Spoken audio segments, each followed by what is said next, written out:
จานเด็ดกำลังปรุงแล้ว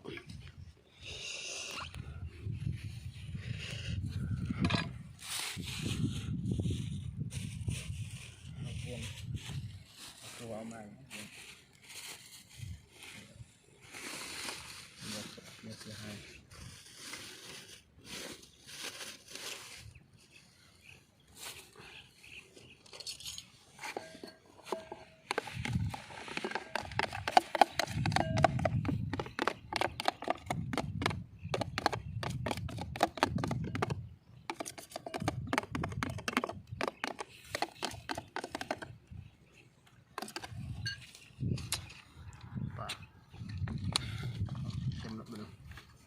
เค็มแน่นอนเลยมึงส่งเด็ดเงา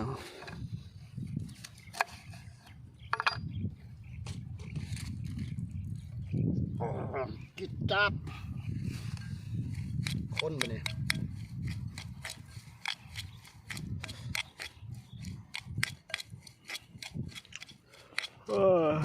อยากเข้าเลย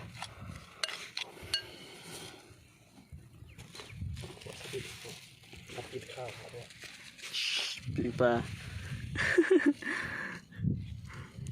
ให้มึงจะเชื่ออยู่ดีกันเลยยูโรเริ่มคืมโอ้คนเยอะเลยเฮ็ดเลย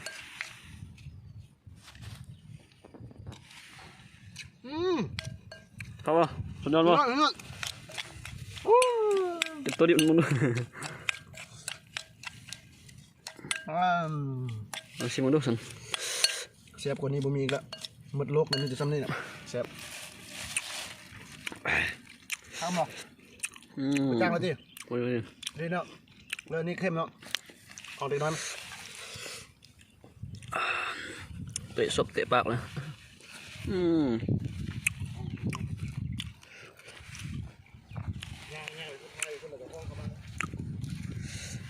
ไปใส่มาวันนี้เรามาเบิ่งบรรยากาศโดยรวมเนาะแดดร้อนไรเป็นเกาะกันนะเป็นดอนไปนำเด็กน้อยมากินข้าวนี่ก็เป็นดอนด้วยกันอยู่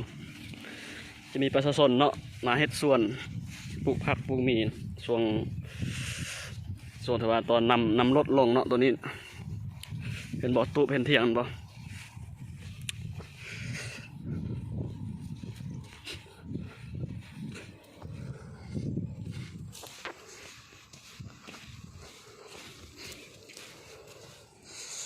ไปทางไหนล่ะ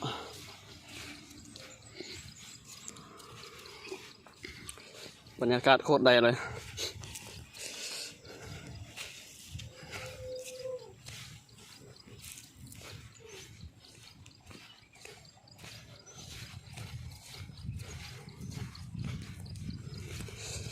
เราจะถ่ายรอบ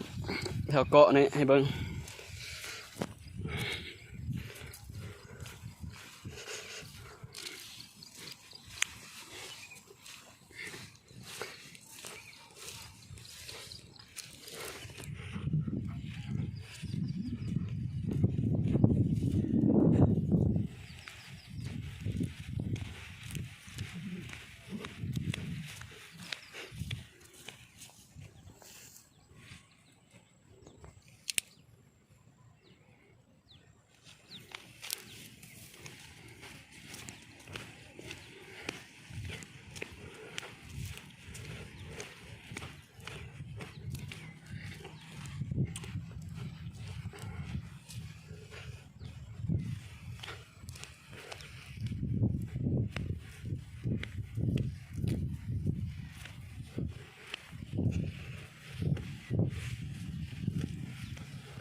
ไอ้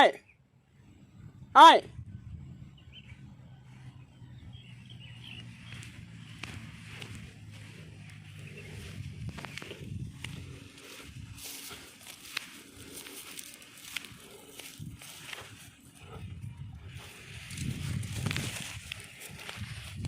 เวทตีน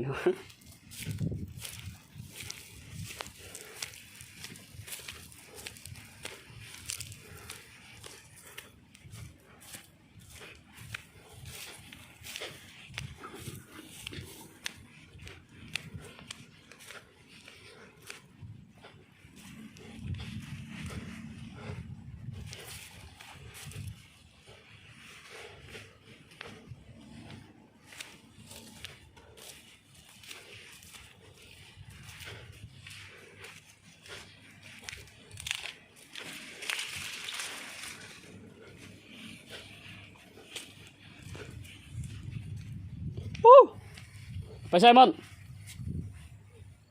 เขาไปกินข้าวไหมนี่ก็เป็นเถียงเขาจะมากินเบียร์อย่างนี้ เป็นเต้ต้นแล้วเนาะ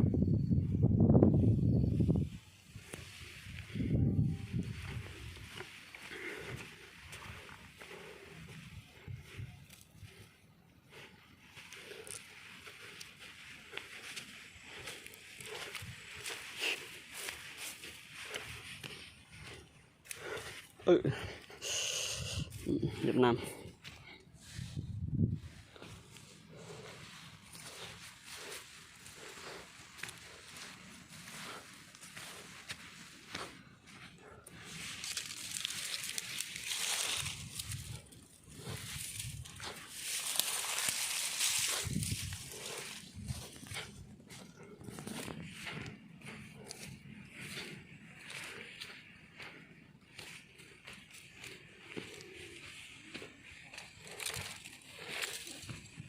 ได้แล้วเด่น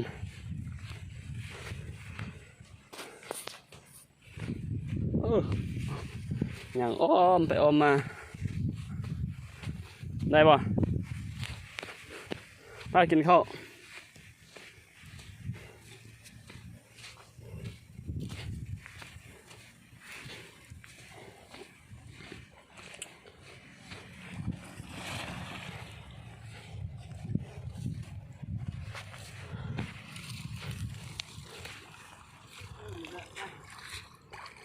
บูบี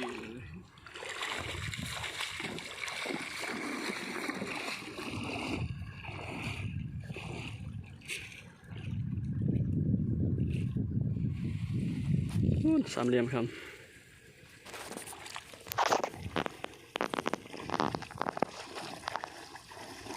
อันนี้เป็นสามเหลี่ยมคำเด้อฝั่งลาว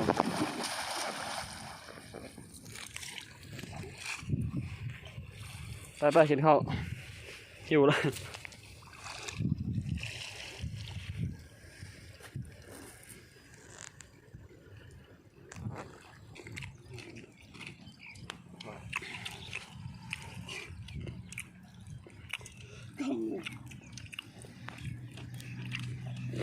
พี่แม่ไก่เหรอ ไก่โหดจัง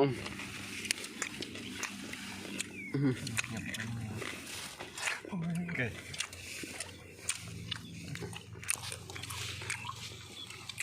แล้วก่อนมองทำดอกครับเนาะ ไปกินข้าวมาด้วย โอเคได้เลยฟังวัดน้ำคงหยิบออกฟังนะ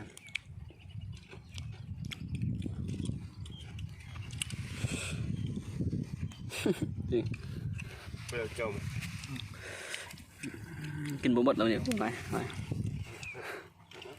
ยืมมาเค็มจะมาเค็มมา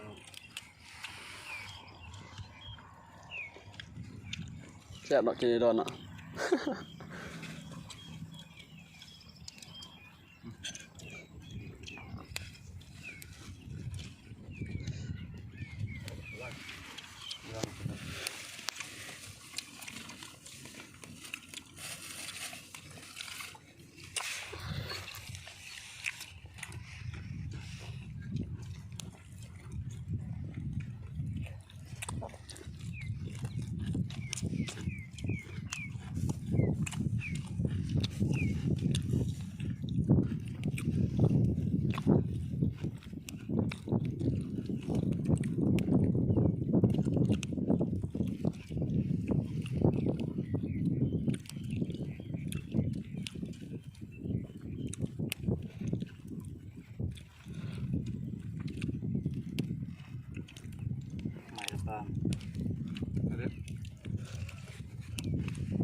าจะทางมันเอา